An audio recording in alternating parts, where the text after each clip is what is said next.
My name is Michael Hope, and I have 3 children that are the absolute light of my life.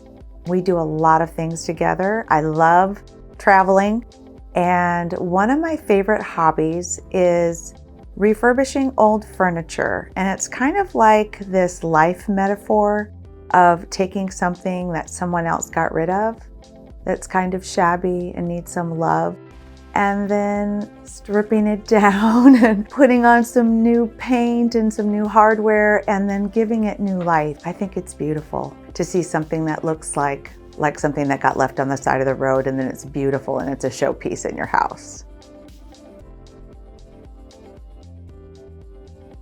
I am a trauma and addictions counselor, and I treat people that have PTSD or who think they might have PTSD, who have experienced really extreme things, including all different types of abuse.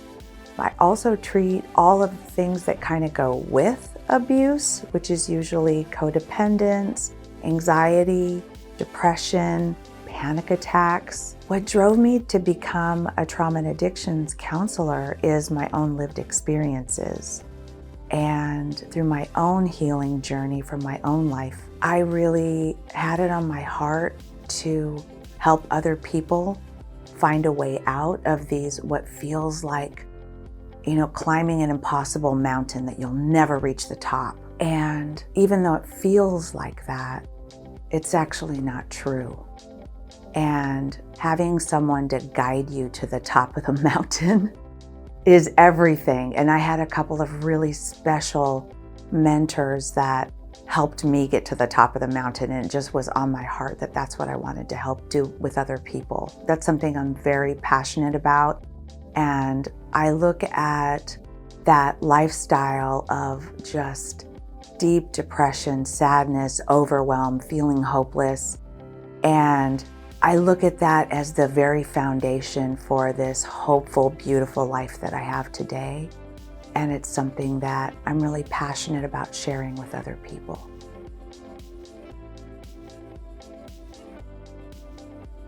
To be honest, when I had that moment, I was literally begging for my life.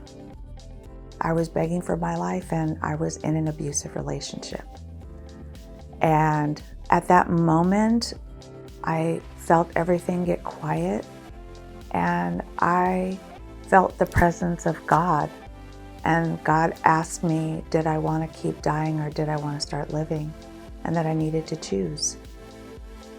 And I chose life that day, and my life has never been the same since. I went to school to become a counselor and dedicated my life to helping other people, especially people in abusive situations, to find hope and a future that you think is impossible when you're in those situations. One of the main things that people can do, and it sounds so simple, but a lot of people don't take advantage of all of the millions of guided meditations on YouTube. A lot of people get turned off to meditation because they think they can't do it, they can't clear their mind, but that's normal. Everyone's mind wanders. So if you can just do 3 minutes, it helps tremendously with emotional regulation, and it also promotes what's called neuroplasticity, which is healing to the brain. So if you've experienced trauma, you're probably having emotions that are up and down. You're probably really worried about different things, different thoughts that are, they're called intrusive thoughts. You could be really worried about things. Meditation helps you slow down. Meditation helps you feel more balanced, where you're not feeling like your emotions are so out of control. So I would suggest starting with a 3-minute guided meditation and work your way up.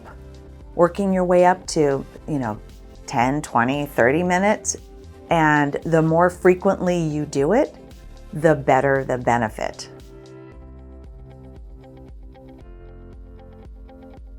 The one self-care practice that I do religiously is walking. Walking for me, I have all different levels of intensity of walking, but being intentional about self-care is probably the most important part of it, where I'm intentionally thinking, I want to do something nice for me. And I'm intentionally going on a walk to clear my mind and get fresh, especially if it's a beautiful day.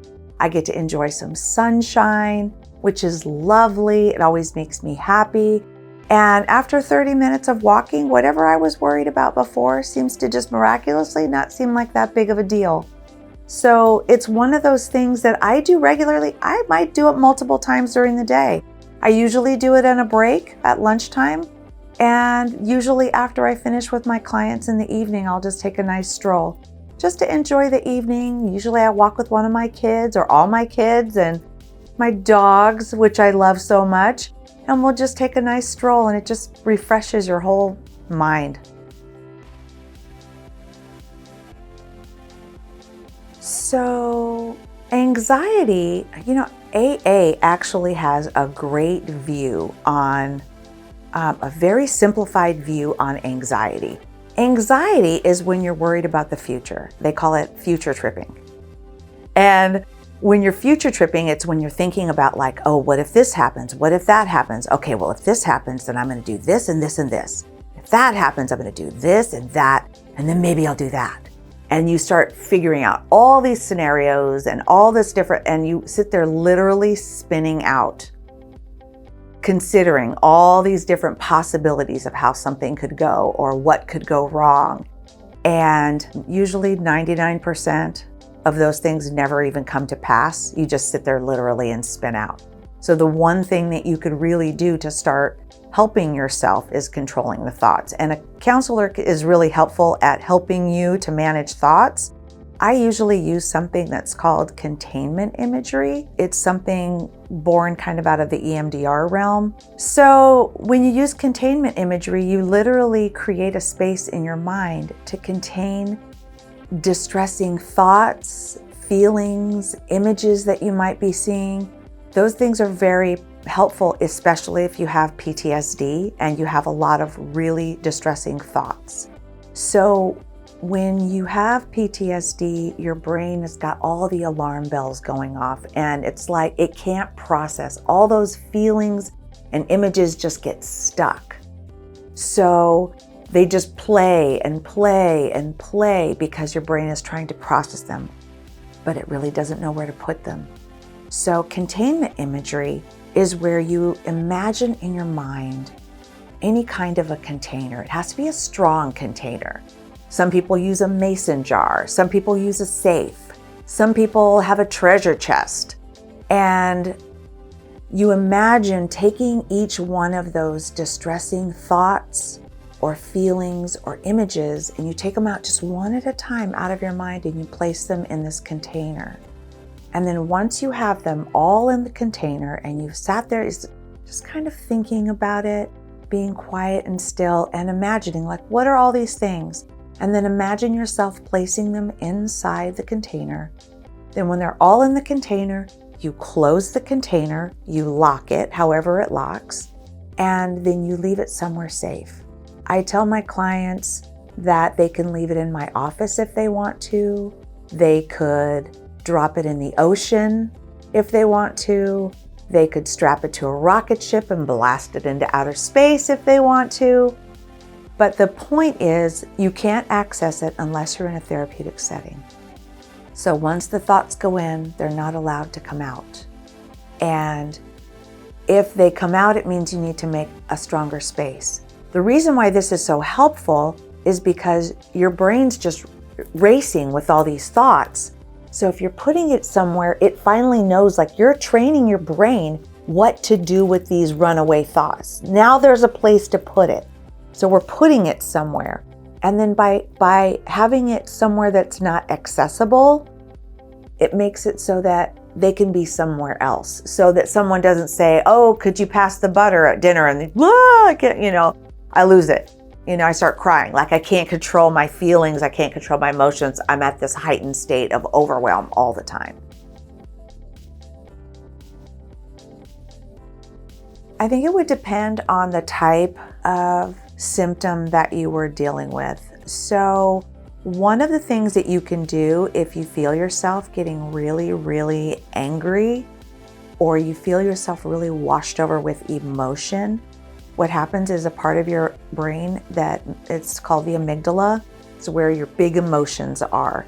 And if you activate that part of your brain, it shuts down all your executive functioning. So the part of your brain that thinks logically gets shut down. So if you can remember when you're really, really heightened, like really upset, if you can remember to just look at your hand, you have to just look at it, looking at it's part of it, to look at your hand and then touch each of your fingers and then go back the other direction. By the time you get to the last finger, your executive functioning is back online.